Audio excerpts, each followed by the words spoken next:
Welcome to Z's and Threes. For three for the win. Yes! And have we had it wrong this whole time? Has the best team in NBA history been sitting right there under our nose? We just were looking in a different direction. 1 vs. 2, Thunder, Cavs, part 2 tonight in OKC. Second meeting, final meeting of the regular season happened tonight. And the Thunder, they were convincing. Enough so, they warrant consideration as the greatest team in NBA history. That title's clickbait, but they do have the best point differential in league history and one of the greatest defenses we have ever seen. Does that mean we put them up there with the Bulls, Lakers, Celtics, Warriors, Spurs, all-timers? Well, let's pump the brakes, but they sure did look convincing. Group chat game of the night? It was not, as we saw an even better game in Sacramento. 5 games to catch up on, but before we do, if you like the show, please do like and subscribe. Share with a friend. Let's get it. Group chat game of the night. Okay, I'm not going to force feed you Cavs Thunder when it was a atrocious game. It was not competitive. The best game of the night was in Sacramento, Rockets Kings. So that warrants our group chat game of the night. Houston on a travel back-to-back after their blitzing of the Nuggets Wednesday night in Denver. Kings shoot 54% in the first half. They led by 9, fresher team. 61-52. Wanted to see if the fatigue would affect Houston. It looked like it would best them as the Kings built a 15-point lead. The third period closes 90-85, though. Houston back into it after being down 15, trailing by just 5. 6-0 run for the Rockets to begin the fourth. Sacramento timeout because wild lead swing alert. Kings then go on an 8-0 run. The Rockets respond with a 10-0 run. We go to 2:36 left in regulation. 115-114 Houston. Domantas Sabonis, who had a monster game, 20-14-6, picks up his 6th foul, sits down with 76 seconds left. Tari Eason makes a 3 that makes it 123-122 just as the clock goes under a minute. Teams were trading buckets down the stretch, but really the difference, it was made free throws. De'Aaron Fox made 2. Jalen Green comes back with a layup, still 1 point. 27 seconds now left. Dylan Brooks is called for a foul on the inbounds. The officials have to go to a review to see if he had fouled prior to the ball being inbounded. If so, and that was the case after the review, Kings get a free throw and possession. Fox makes the free throw. He's then fouled after an inbounds, killing clock. 11 consecutive free throw makes for the Kings down the stretch. Nothing I love more in a basketball game than when a team trying to win makes their free throws. Kings are up 4 at this point. Jalen Green in his bag scoring-wise lately brings it right down. Cash money 3, 128-127. Kings, 9.9 seconds left. Kings are inbounding. Malik Monk gets fouled after a generous 5-second count on the prior inbounds. Makes both. Big night for Monk. Rockets down 3, 8 seconds left. To foul or not to foul, that is always the question. Stan Van Gundy had said in this case he always fouls. They choose not. Do the Kings. Jalen Green, top of the key look. Tie the ball game. Front iron, no go. It is a make or miss league. Kings make 2 more free throws, 132-127, victorious. They are now 8-2 under head coach Doug Christie. The Rockets' West leading 5-game win streak is snapped and the beam is lit. That's not why I chose to wear purple today, folks. Picked this out way before I knew that the Kings would win. Wildly entertaining basketball game. 22 lead changes, 8 ties, and the wild lead swing alert. First one we've had in a while. Kings trying to climb in the West. They are now 21-20, game above 500. The Rockets remain in second, a game and a half ahead of the trailing Grizzlies. So we have Cavs Thunder. That first meeting was billed as the game of the century, you must watch, must see. What happened in part 2? Why was it not group chat game of the night? Well, it was an absolute clunker in terms of competition. No Isaiah Hartenstein. We had chronicled his calf injury yesterday's show. He will miss at least a week, but teams playing for the second time. This is the last of the regular season meetings, this time in OKC. And what it would be is a master class in defense from the Thunder. They forced 21 turnovers. More on that later. They led by 18 after one quarter, 24 at the half, 42 at the highest, and they win by 20, 134, 114. SGA did his thing, 40-piece, efficient, 17 of 26 from the field, 22 from Lou Dort, who continues to play very well, especially in front of the raucous OKC crowd. These two games, I've been to both arenas. They are the two of the best crowds. I would definitely say top five. Kings fans when the Kings are playing well and winning, and then OKC, the Thunder fans as well. Those two environments get loud.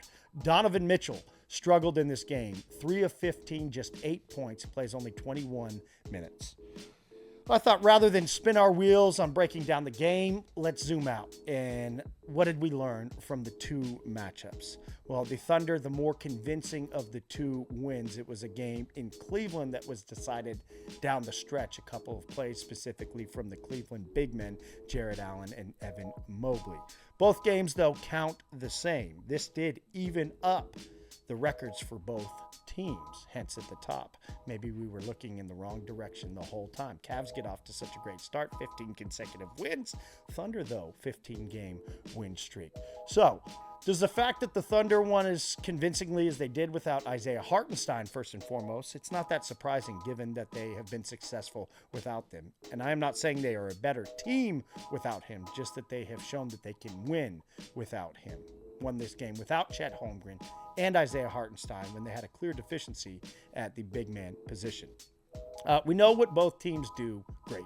Cleveland has a strength in numbers. OKC, it's their historic defense and Shai Gilgeous-Alexander. I say historic defense for OKC because they continue to turn teams over and also not turn the ball over themselves at a historic rate. Statistically, you can look at them and say, well, this doesn't look like anything. This doesn't look anything like one of the best teams in NBA history. Whatever. Let's talk about the biggest weaknesses for these two teams. I want to start with Cleveland. Now, these are mine. You may disagree. Let me know in the comments. While you're there, like and subscribe. Cleveland, it is their lack of a bona fide superstar bucket getter.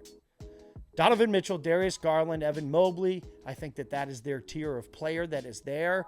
They can have their nights, descending order of consistency in terms of offensive threat.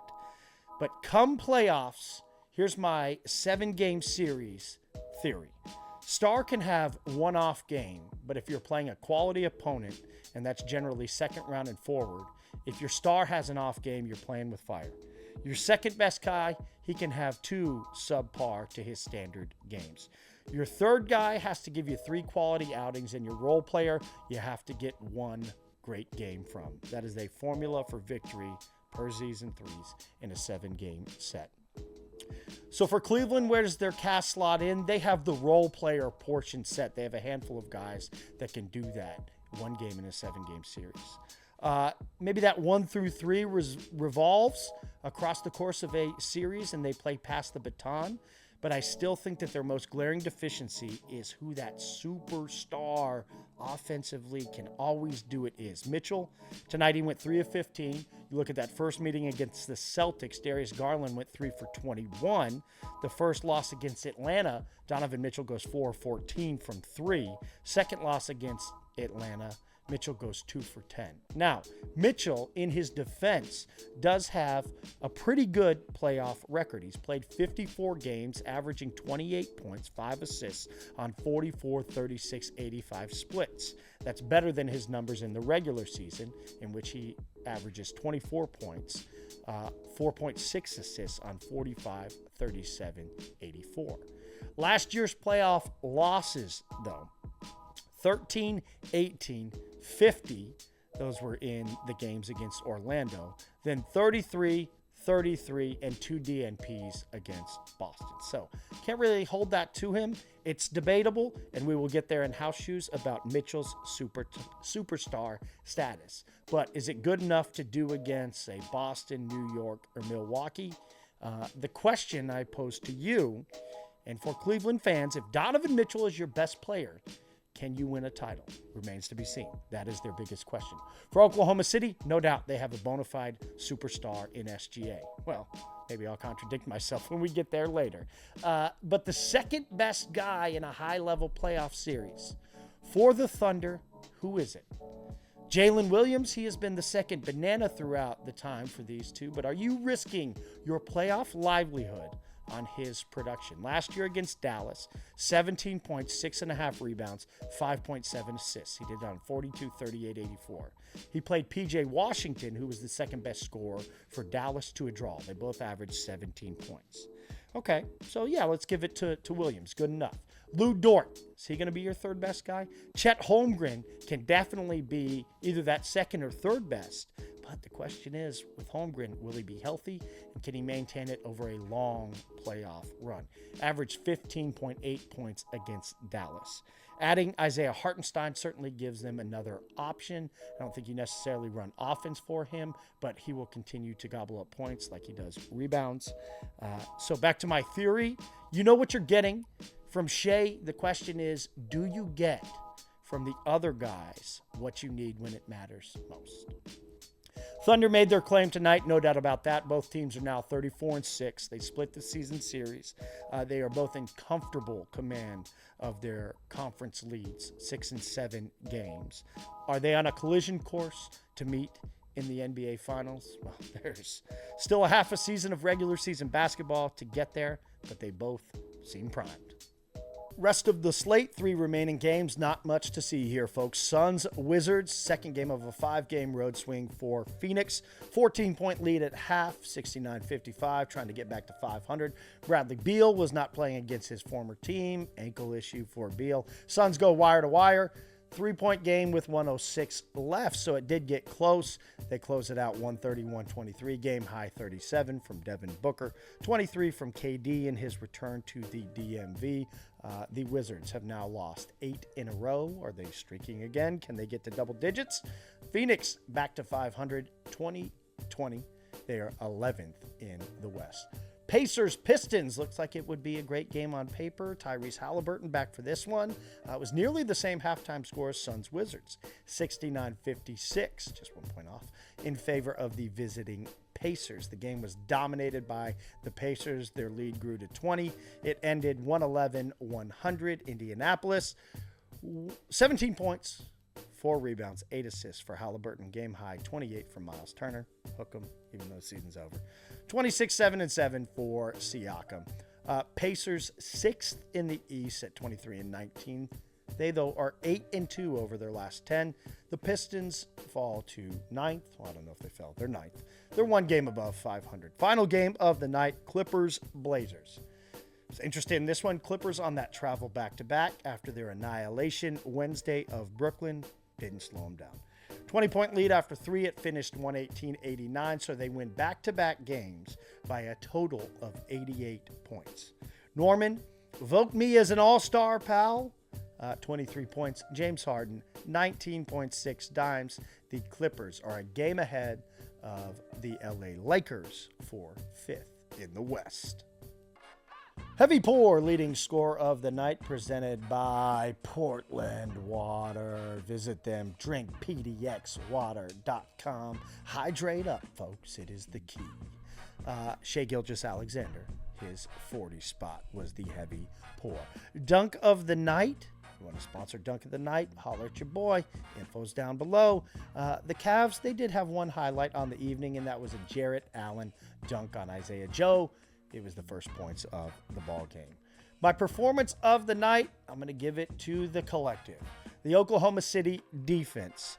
Every matchup contested at that highest level. It's going to be a battle of identities which can exert their will. We know that the Thunder have built their identity on their defensive aggression and turning you over. They forced 21 turnovers, as I said. That is the most giveaways on the season for Cleveland. Oklahoma City scores 30 points off of those turnovers. That's where they live. So that is everything you need to know for Thursday night's 5 games across the association. Injuries and news from the day, and here's some solace for you Dallas Mavericks fans. The NBA, they admitted fault in their last 2-minute report regarding the finale of Wednesday night's contest between the Mavs and the Pelicans. They said it should have been a goaltending call in the closing seconds in a game that would have given the Mavs a 1-point lead after a Dinwiddie layup that was not. The Mavs, they could appeal the loss but will not do such. Their GM, Nico Harrison, noting, quote, "It's not going to change the outcome." Once again, what is the point of the last 2-minute report other than to piss fans off? Wolves-Knicks Friday at Madison Square Garden will be without 2 pieces from the trade that was swung just prior to the beginning of the season between the two. Karl Anthony Towns is listed as questionable. Dante DiVincenzo is out. It will be the Wolves' first game in Madison Square Garden. The team's already played in the Twin Cities. It was a 133-107 Knicks win. Jimmy Butler, Friday is here. He is no longer on the Heat injury report. That is paving the way for possibly rejoining the team Friday night when they host the Nuggets. Sat out 7 games due to that suspension. The Heat went 3-4. Clippers owner Steve Ballmer and wife Connie will be donating $15 million for emergency funding to help those affected by the Los Angeles fires. Said, quote, "We love LA and are committed to supporting the communities affected by the devastating wildfires, particularly in the historic, racially diverse community of Altadena."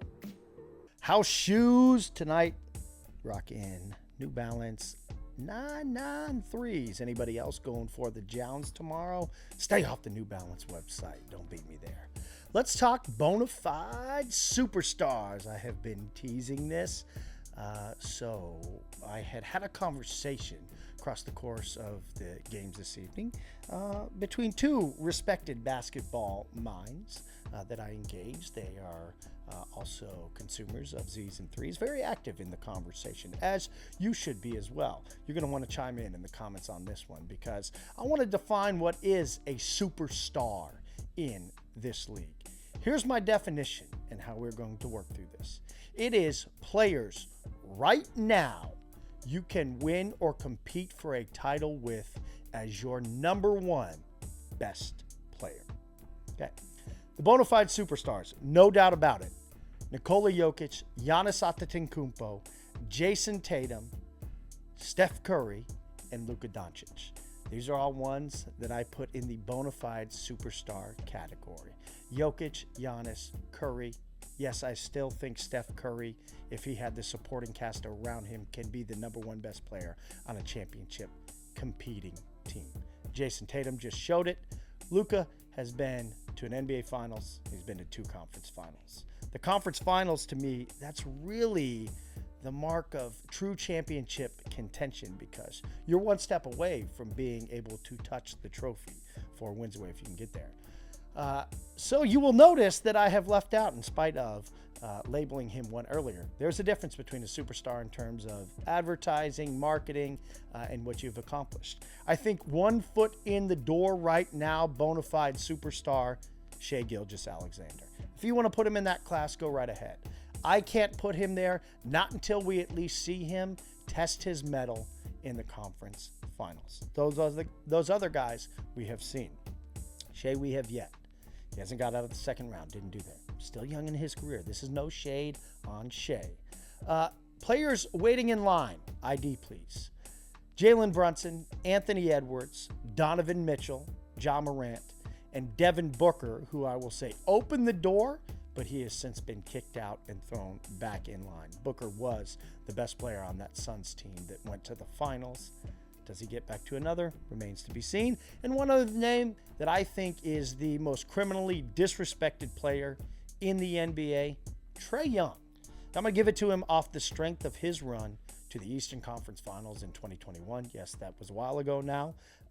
But if you look at what he did in the playoffs, 28.8 points per game, 9.5 assists.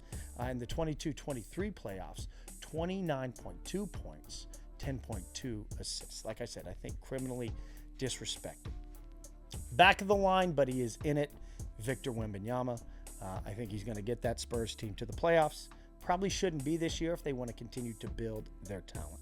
So far we have our 5 bona fide superstars: Jokic, Giannis, Curry, Tatum, Luka. 1 foot in the door with SGA and those waiting in line. We will round it out. Players, to me, the ship has sailed. Kevin Durant, Joel Embiid, James Harden, Kawhi Leonard, Anthony Davis, and LeBron James.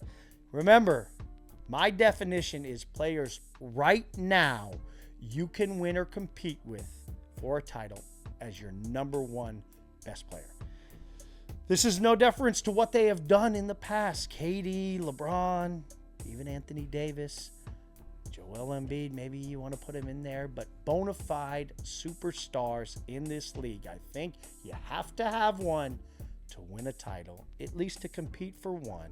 And right now, those guys, Jokic, Giannis, Curry, Tatum, Luka, and Shai Gilgeous-Alexander. That is it for Week 13 in the NBA season for Z's and Threes. But as always, you know your boy got you. What to watch Friday and Saturday night. Magic Celtics, see if these Celtics can get out of their funk. Wolves Knicks, if Karl Anthony Towns plays. Nuggets Heat, to see if Jimmy Butler plays. Grizzlies Spurs will run it back. Memphis won that game, had the Ja Morant dunk of the year that did not count. But Jaren Jackson Jr., Victor Wembanyama, love seeing those two go at it. Is Wembanyama must-see TV now every time he plays. 8 blocks in the first half of that game. Saturday night, Celtics on a back-to-back welcoming in the Hawks. Hawks always scrappy against good competition. And Cavs Wolves. If you miss any of the action Friday, Saturday, you know your boy, Z's and Threes. We got you, your one-stop shop for all things NBA. If you like the show, please do like, subscribe, share with a friend. We appreciate it. Enjoy the weekend. We'll see you Monday. Peace.